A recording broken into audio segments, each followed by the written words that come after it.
बिस्मिल्लाहिर्रहमानिर्रहीम। Literature online में खुश आमदीद। हमारा आज का टॉपिक है ट्रेडिशन एंड इंडिविजुअल टैलेंट। ये एक ऐसे है जो कि टी.एस. इलियट ने लिखा है। द ऐसे tradition and individual talent may be regarded as an unofficial manifesto of Eliot's critical creed, for it contains all critical principles of Eliot. ये एक ऐसे है जिसको अनऑफिशियल मैनिफेस्टो कहते हैं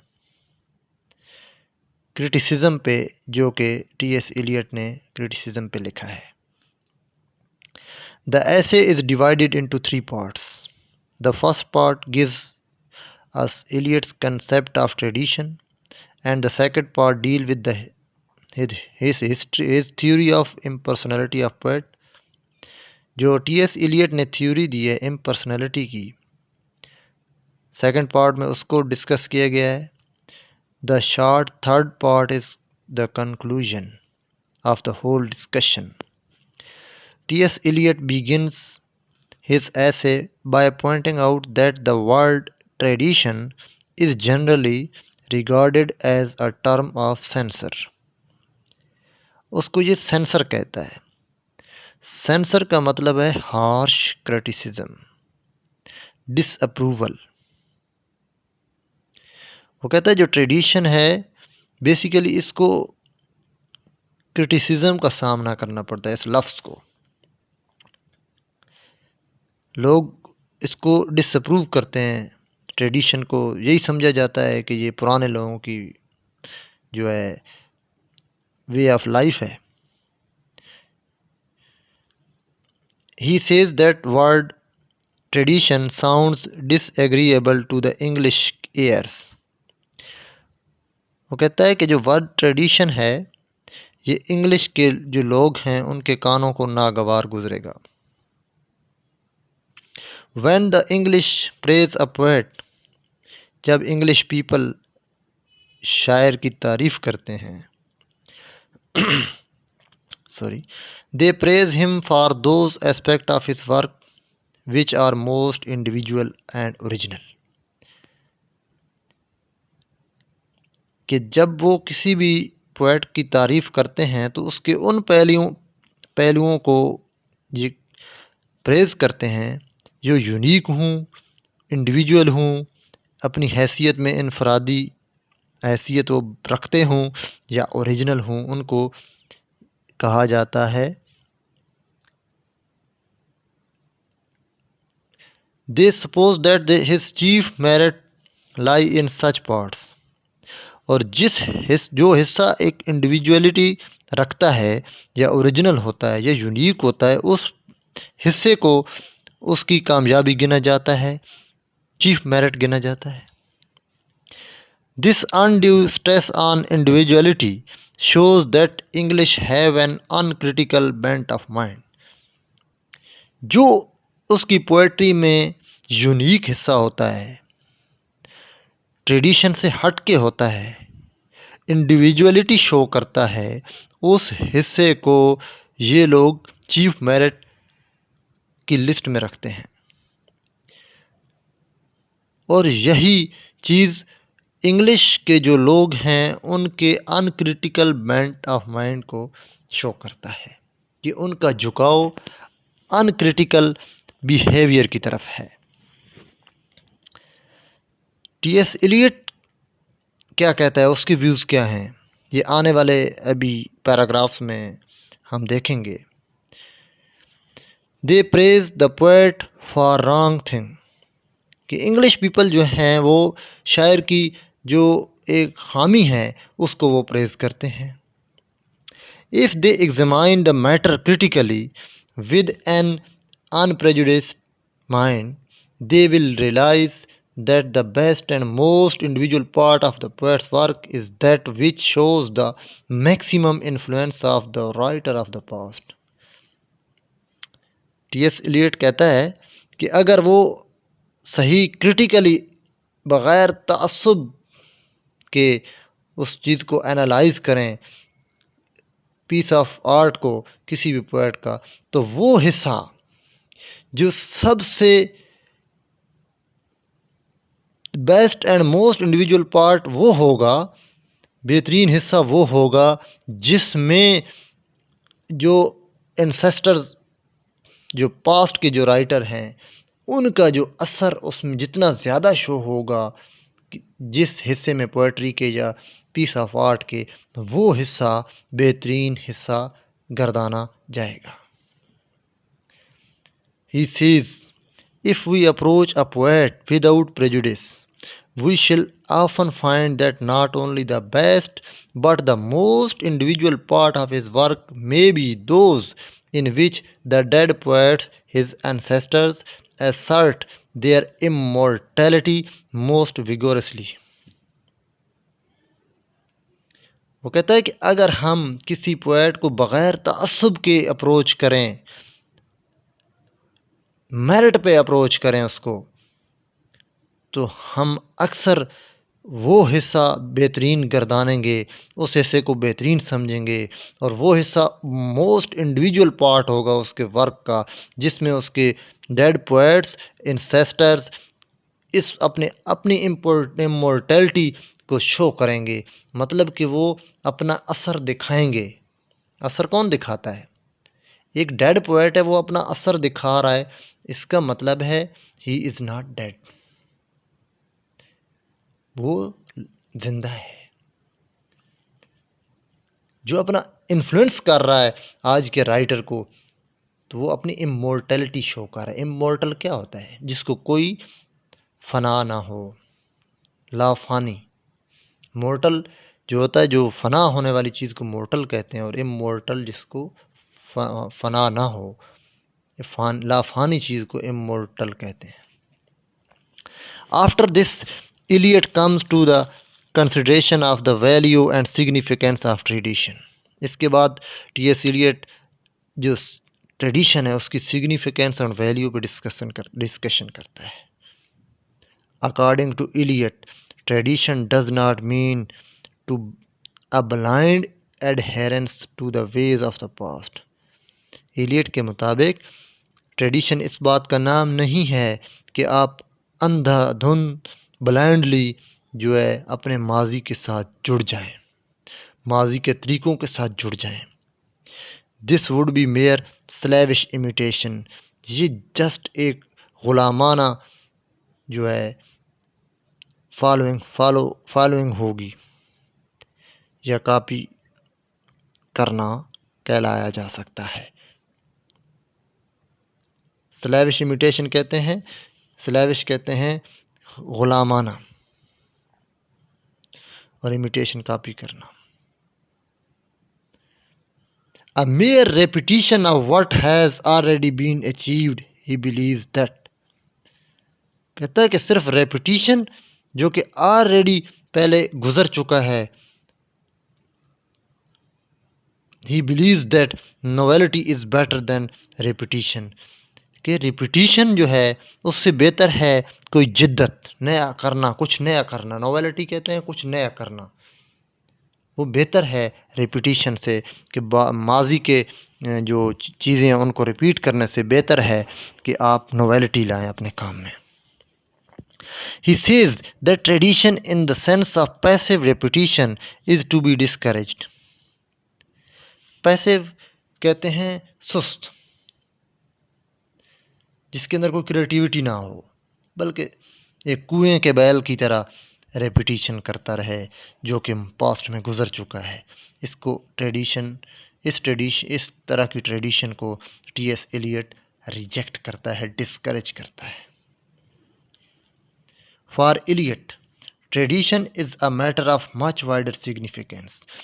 ट्रेडिशन टी.एस. एलियट के नज़दीक बहुत बड़ा लफ्ज़ है, बहुत बड़ा लफ्ज़ है, इसकी बहुत ज़्यादा वाइडर सिग्निफिकेंस है। He says that tradition is, in the true sense of the term, cannot be inherited. Tradition जो है ये वरासत में नहीं मिलती, जो कि माजी में गुजर चुका हो, नस्ल generation to generation, generation to generation, इसको ट्रेडिशन नहीं कहते। It can only be obtained by hard labour.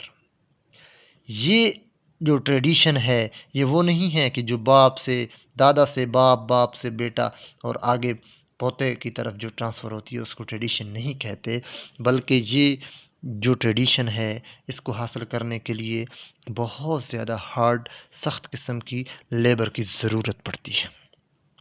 हम देखते हैं कि ट्रेडिशन क्या है जो कि लेबर से हम गेन कर सकते हैं। This labour is the labour of knowing the past writers. माजी के जो राइटर्स हैं उनके वर्क को स्टडी करना, उनकी आइडियोलॉजी को स्टडी करना, उनके सेट ऑफ माइंड को स्टडी करना, सेट ऑफ बिलीफ्स को स्टडी करना, ये ट्रेडिशन कहलाता है। It is the critical labour of knowing what is good and useful in the past.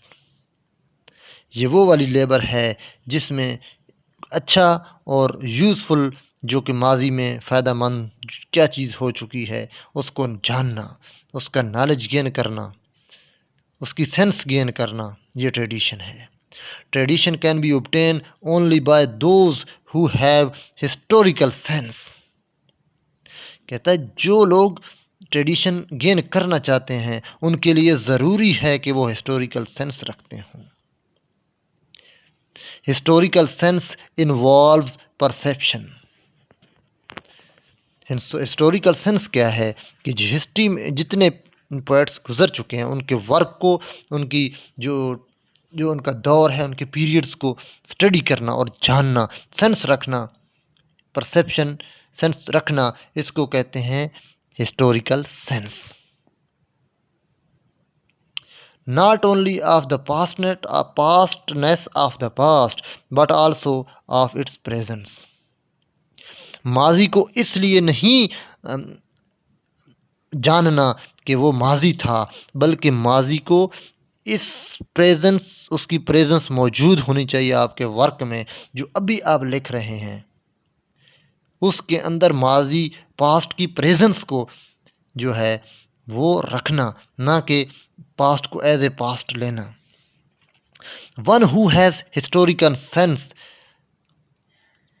जो ऐसा शख्स जो कि हिस्टोरिकल सेंस रखता हो, feels that the whole of the literature of Europe from Homer down to his own day.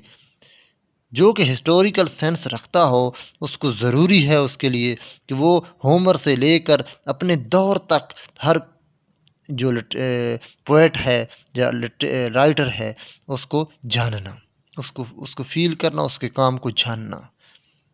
Including the literature of his own country, अपने मुल्क के जो लिटरेचर है उसके बारे में भी सेंस गेन करना। Forms one continuous literary tradition, ये सारा कुछ होमर से लेकर आज तक और बिलखसूस उसके अपने कंट्री के अंदर जो लिटरेचर प्रोड्यूस हो रहा है उसकी सेंस परसेप्शन रखना, ये लिटरेरी ट्रेडिशन कहलाता है। He thinks that the past exist in the present. T S. Eliot समझता है कि जो पास्ट है वो मौजूद होता है प्रेजेंट के अंदर। And both the past and the present form one simultaneous order, और पास्ट और प्रेजेंट दोनों एक सिमल्टेनियस ऑर्डर बनाते हैं। This historical sense is the sense of timeless and temporal. ये जो हिस्टोरिकल सेंस है ये टाइमलेस है, इसको किसी टाइम की कैद नहीं है, और टेम्पोरल है together. According to Eliot it is this historic sense which makes a writer traditional. T S. Eliot के मुताबिक ये जो हिस्टोरिकल सेंस है कि होमर से लेकर उसके अपने दौर तक और बिलखसूस पार्टिकुलरली उसके अपने कंट्री का जो लिटरेचर है उसके बारे में सेंस रखना ही ट्रेडिशन कहलाता है। और उस राइटर को ट्रेडिशनल कहेंगे जो इस तरह का सेंस रखता हो, अवेयरनेस रखता हो। होमर से लेकर अपने दौर तक जितने भी राइटर गुजर चुके हैं उनके वर्क को, उनकी सेट ऑफ माइंड या ओवरऑल उनकी आइडियोलॉजी को जानना, उनके सेंस रखना, इस तरह का राइटर ट्रेडिशनल कहलाया जा सकता है टी.एस. इलियट के मुताबिक। A writer with the sense of tradition is fully conscious of his own generation. कि जो राइटर सेंस ऑफ ट्रेडिशन रखता है उसको अपने जो जनरेशन है उसके बारे में भी पता होना चाहिए. हिज प्लेस इन प्रेजेंट, और अपनी जो उसकी जगह है, उसका मकाम है मौजूदा दौर में, उसके बारे में भी सेंस होना चाहिए. But at the same time he is also actually conscious of his relationship with the writer of the past.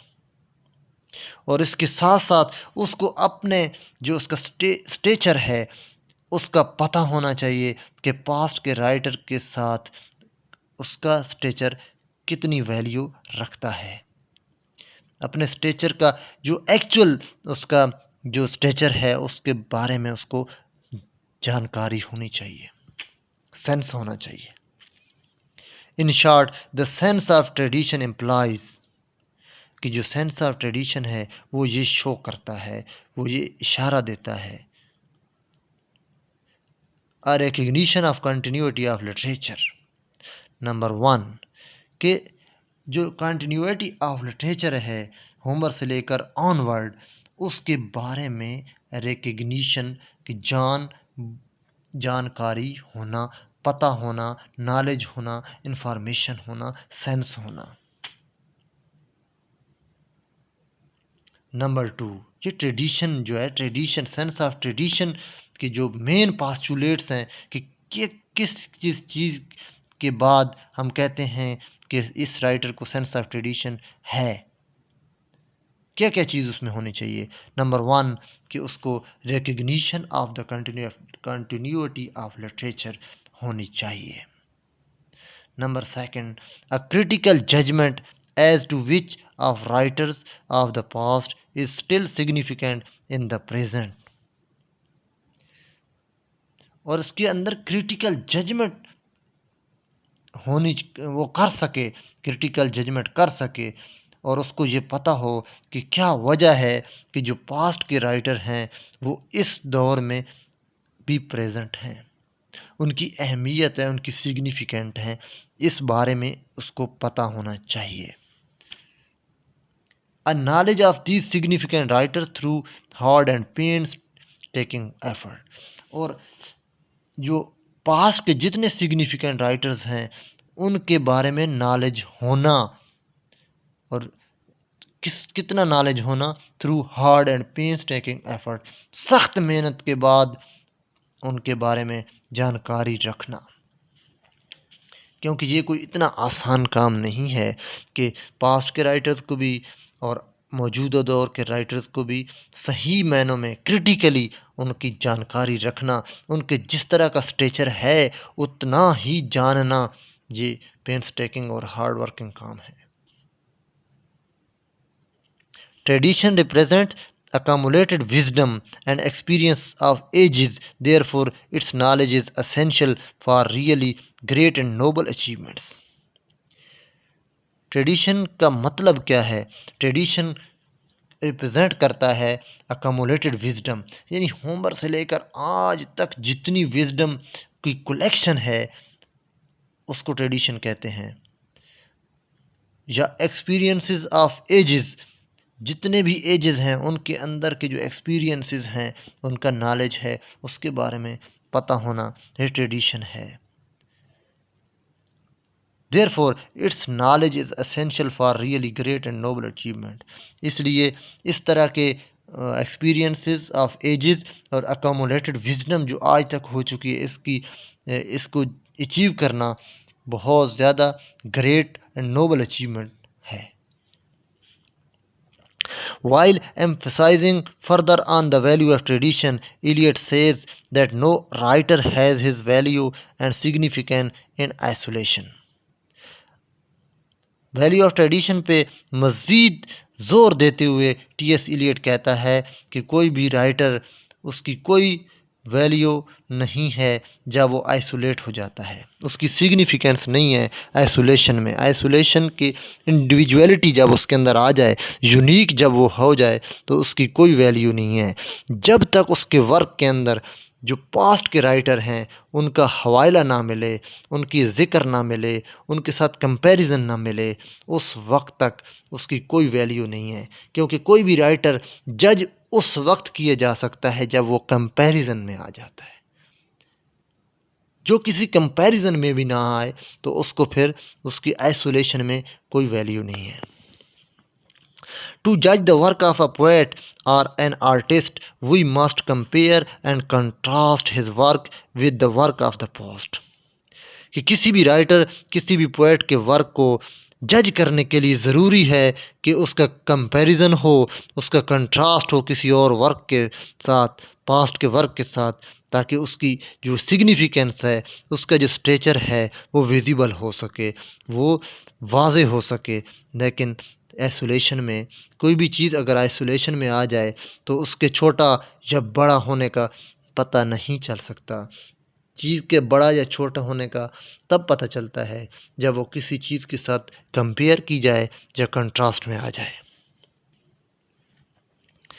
Such comparison and contrast is essential for forming an idea of the real worth and significance of new writer. कि इस तरह का comparison और contrast बहुत ज़रूरी है एक idea बनाने के लिए कि रियल वर्थ क्या है और जो नया राइटर है, न्यू पोएट है, उसकी सिग्निफिकेंस उसके मुताबिक कितनी है और उसके वर्क की कितनी वर्थ है। Eliot's concept of tradition is dynamic one. Eliot जिस चीज़ को ट्रेडिशन कह रहा है वो स्टैटिक नहीं है, वो कोई भी स्टैटिक चीज़ नहीं है कि जो पास्ट का जितने भी राइटर्स हैं, चूँकि उनका तो स्टैटिक वर्क है, जो कर चुके हैं, हो चुका है, उसके बाद वो डेड हैं। पोएट्स तो अब इस दुनिया में मौजूद नहीं हैं, इसलिए उनका वर्क तो स्टैटिक हो गया। लेकिन टी.एस. इलियट का जो ट्रेडिशन का जो मकसद है वो स्टैटिक नहीं है बल्कि डायनामिक है। इसका मतलब है कि कुछ ना कुछ उसके अंदर चेंज हो रहा है।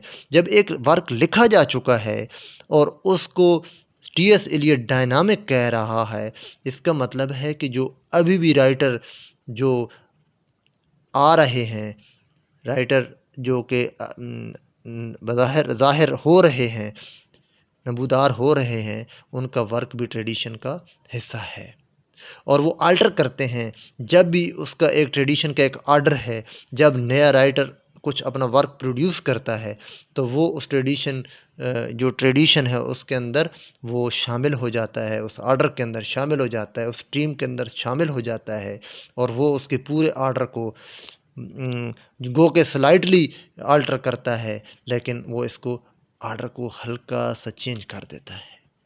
आगे आने वाले अभी पैराग्राफ में हम इसी को डिस्कस करने वाले हैं। डायनामिक है concept of tradition is dynamic one. Eliot के मुताबिक according to him tradition is not anything fixed and static, it is constantly changing, growing and becoming different from what it is.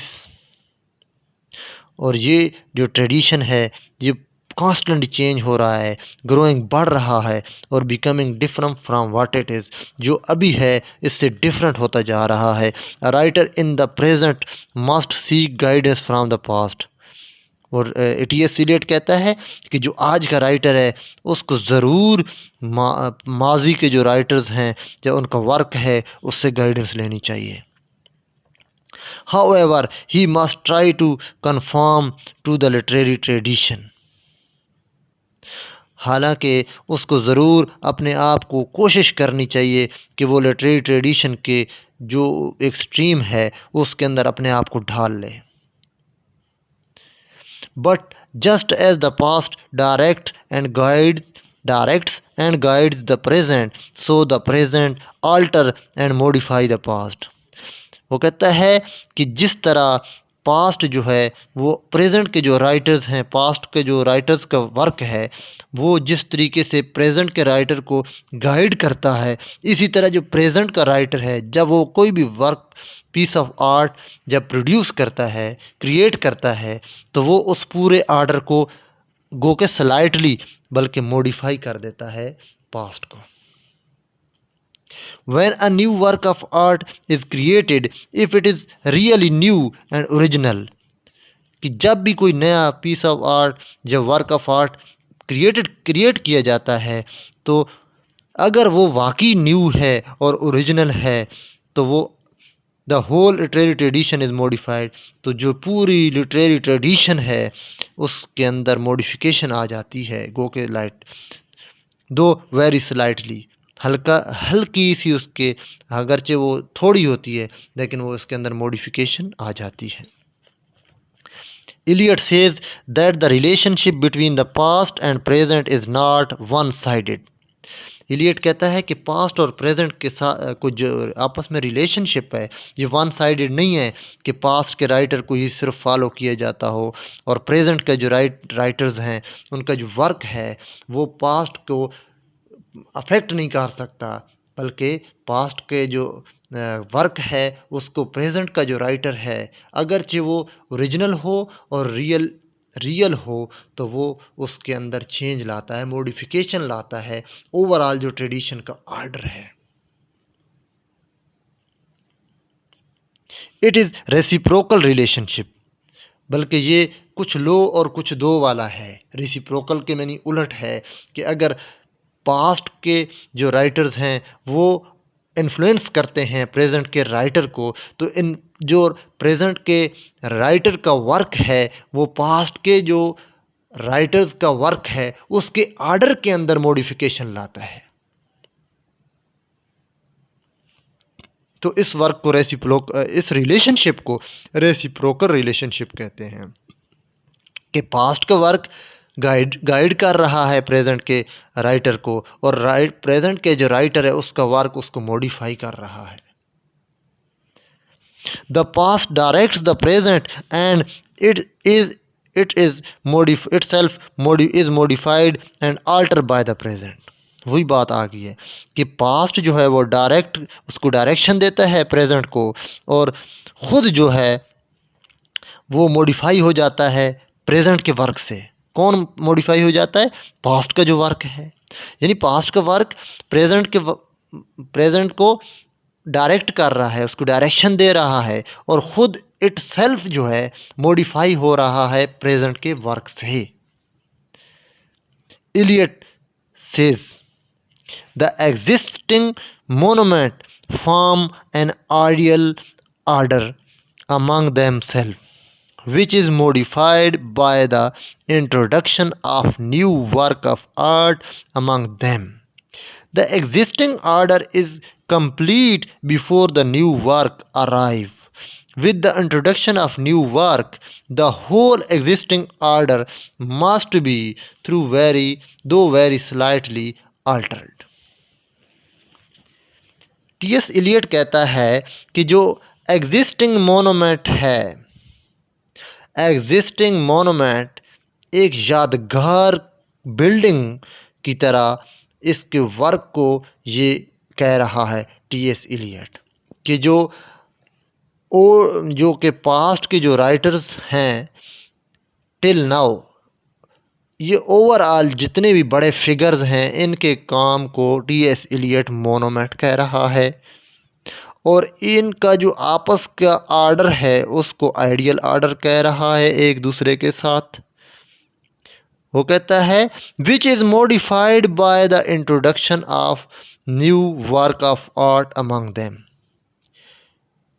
T.S.. Eliot कहता है कि जब कोई नया work of art आता है तो ये जो पास्ट के आथर का या राइटर्स का जो एक मोनूमेंट है, आइडियल आर्डर जो है, उसके अंदर मॉडिफिकेशन लाता है।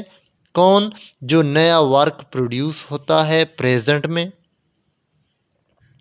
The existing order is complete before the new work arrive.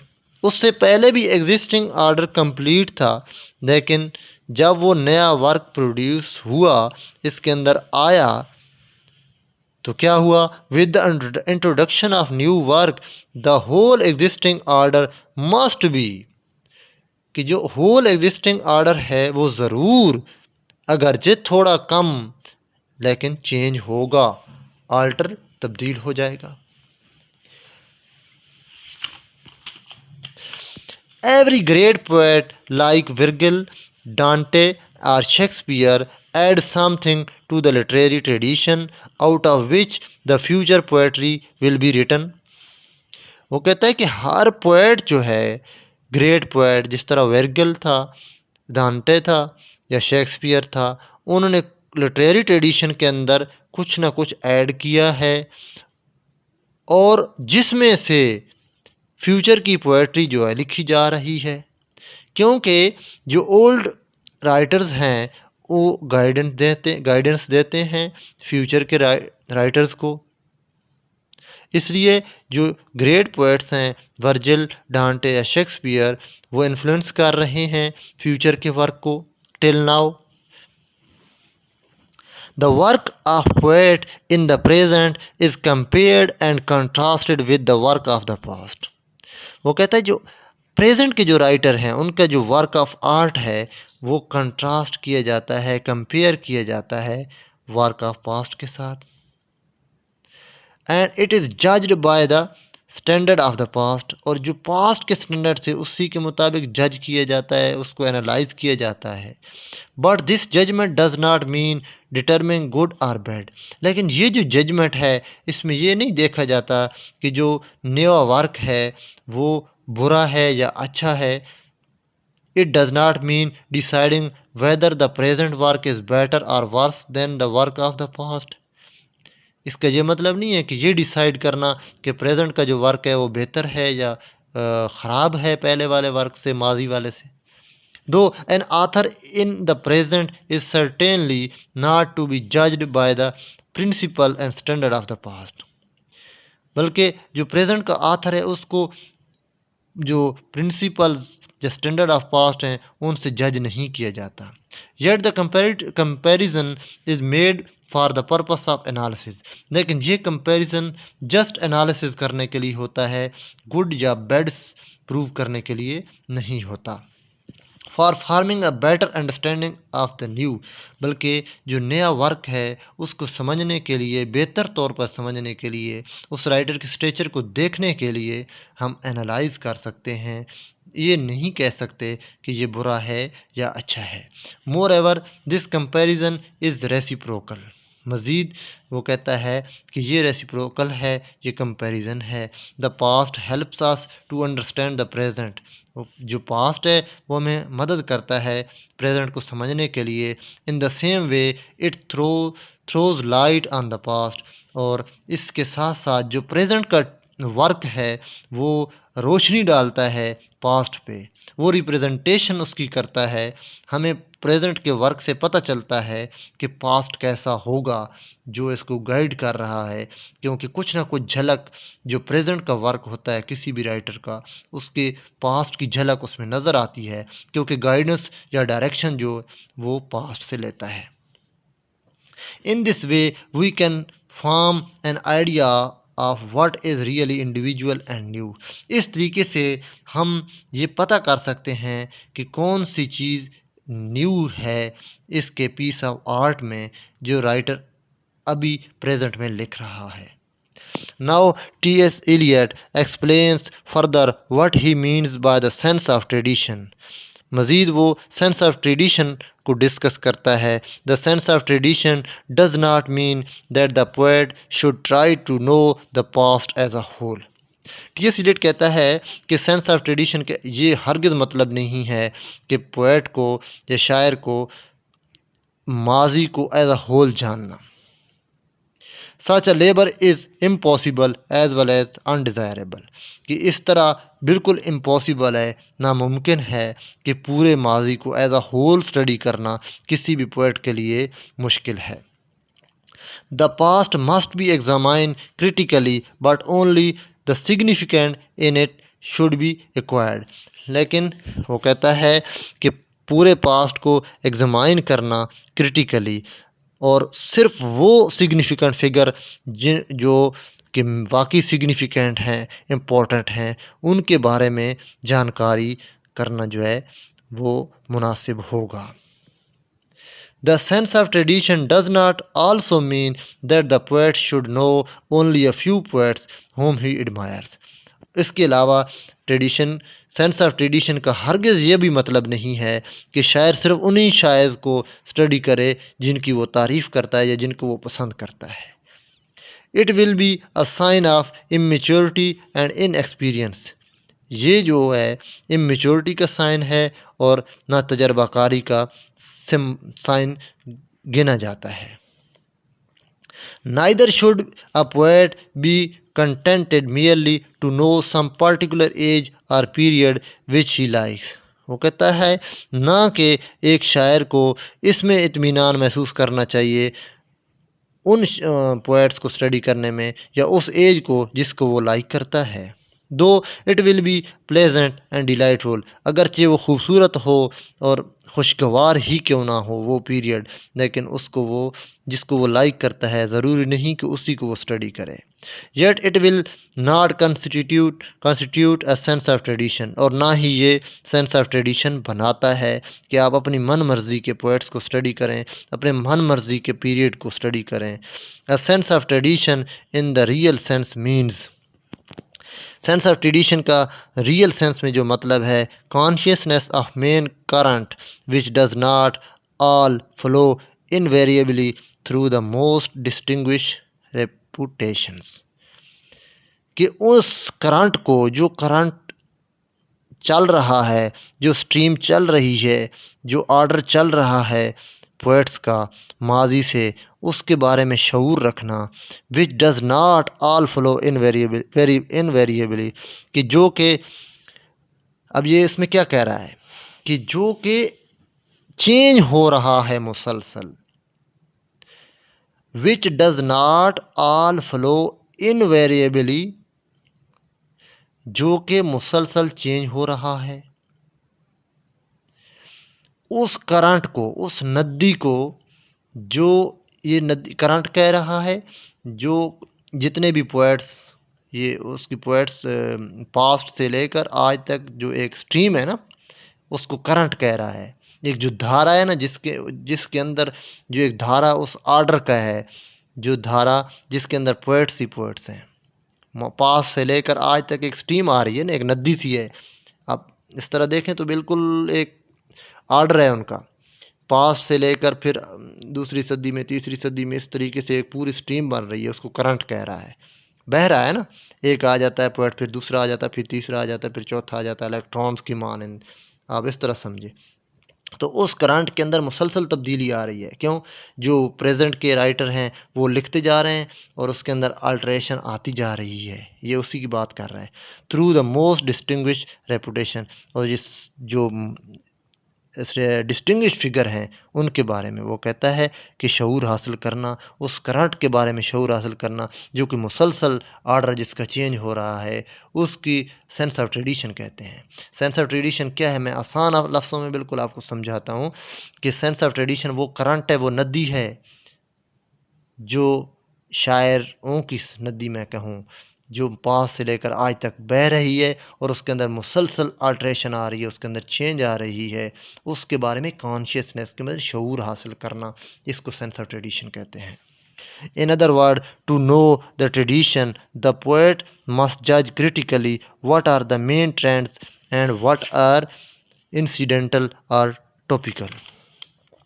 दूसरे लफ्ज़ों में कि to know the tradition, tradition को जानना, द पोएट मस्ट क्रिटिकली, तो वो जो पोएट है उसको क्रिटिकली जज करना। क्या? जो मेन ट्रेंड्स थे, रुझानात, क्या रुझानात थे, इंसिडेंटल नहीं बल्कि रियल रुझानात जो थे उनके बारे में जानना। इंसिडेंटल मतलब कि वर्ल्ड वार आ गई, उसके बाद जो ट्रेंड्स हैं, कुछ पोएट्स के ट्रेंड चेंज हो गए, कुछ के चेंज नहीं हुए, फिर वर्ल्ड वार 2 आ गई, उसके बाद पोएट्स के ट्रेंड चेंज हो गए, उन्होंने मुख्तलिफ़ तरीके से अपना वर्क ऑफ आर्ट जो है पेश किया, प्रेजेंट किया है। तो इस तरह के इंसिडेंटल जो किसी वजह से उनके पीस ऑफ आर्ट के अंदर जो चेंज आ जाती है उसको नहीं, बल्कि रियल जो उनका ट्रेंड है, मेन ट्रेंड्स जो शुरू से चले आ रहे हैं, मेन ट्रेंड जो है उनको स्टडी करना, उनको जानना। He must possesses the critical gift in मयरिंग, कि जब भी वो किसी भी पीस ऑफ आर्ट को मैयर कर रहा हो, क्रिटिकली एवेलुएट कर रहा हो, तो उसके पास क्रिटिकल का जो गिफ्ट है, क्रिटिसिज्म का जो गिफ्ट है, क्रिटिसिज्म वाली जो नज़र है उसकी, उसका गिफ्ट उसके पास होना चाहिए।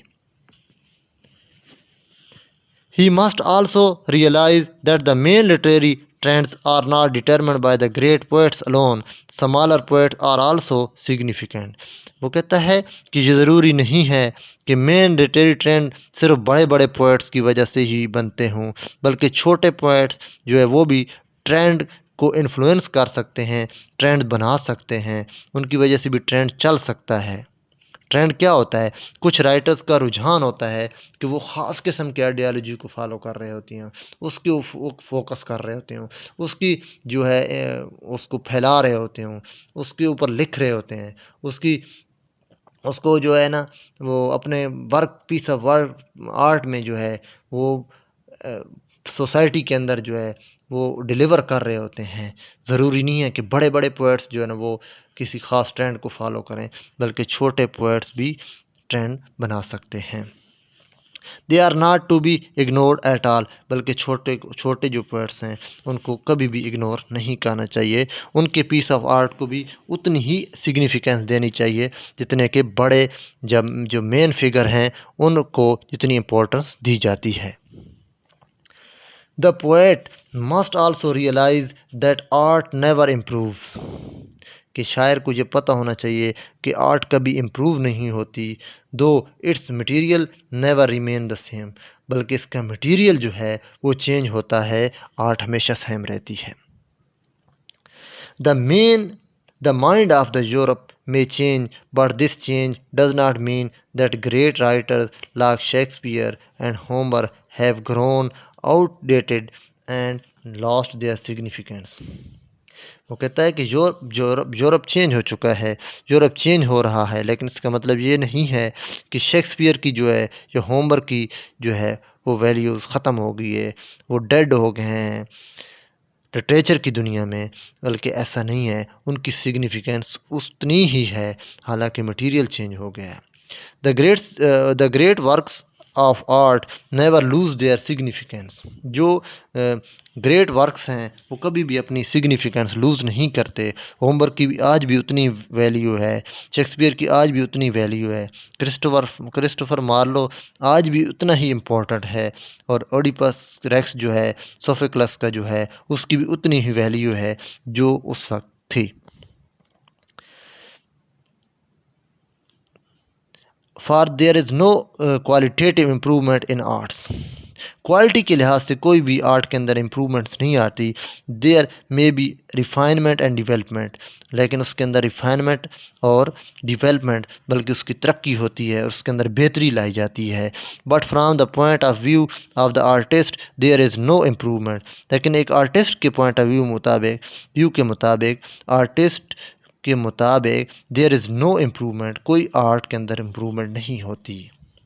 For example, it is not correct to say that the art of Shakespeare is better than higher than that of Eliot. ये बिल्कुल नहीं कहा जा सकता कि शेक्सपियर जो है वो बेहतर था और उसकी आर्ट जो है बेहतर थी इलियट से।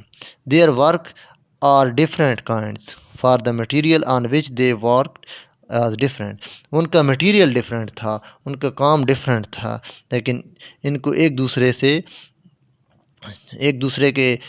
दूसरे से छोटा या बड़ा नहीं कहा जा सकता। T.S. Eliot was conscious of criticism that would be made of his theory of tradition. T.S. Eliot जो है क्रिटिसिज्म से मुकम्मल आगाह था, उसको अवेयरनेस थी, और इसी वजह से उसने थ्योरी ऑफ ट्रेडिशन जो है बनाई है। His view of tradition required ridiculous amount of erudition, for there had been great poets who were not learned. जिस तरह की जो है ट्रेडिशन टी.एस. एलियट चाहता है उसके लिए बहुत ज़्यादा इल्म व फ़ज़ल की ज़रूरत पड़ती है, और इस तरह के जो ग्रेट पोएट हैं वो कभी भी इस तरह का नॉलेज गेन नहीं कर सकते। And further that too much learning kill sensibility, और इसके साथ साथ बहुत ज़्यादा लर्निंग, बहुत ज़्यादा स्टडी करना सेंसिबिलिटी को जो है इंटेलेक्चुअलिटी को जो है वो किल कर देता है। ये मेरा पॉइंट ऑफ व्यू नहीं है, बल्कि टी.एस. एलियट कह रहा है। However, according to Eliot, knowledge does not merely mean bookish knowledge. टी.एस. एलियट के मुताबिक नॉलेज सिर्फ बुकिश नॉलेज नहीं है, किताबें पढ़ने को नॉलेज नहीं कहते।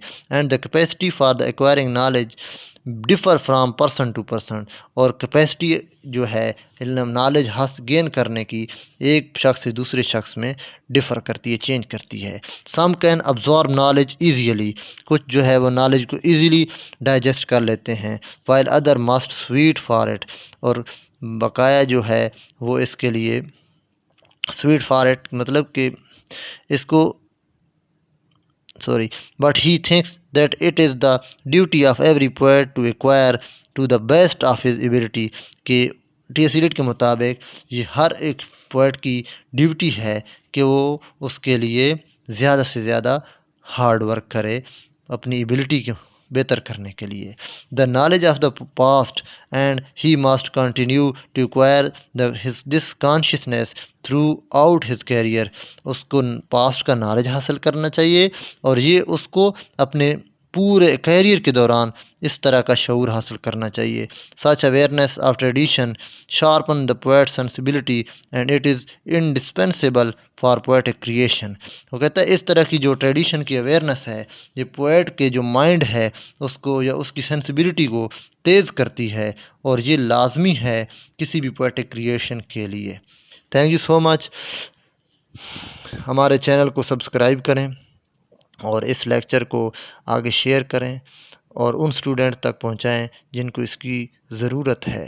Thank you so much.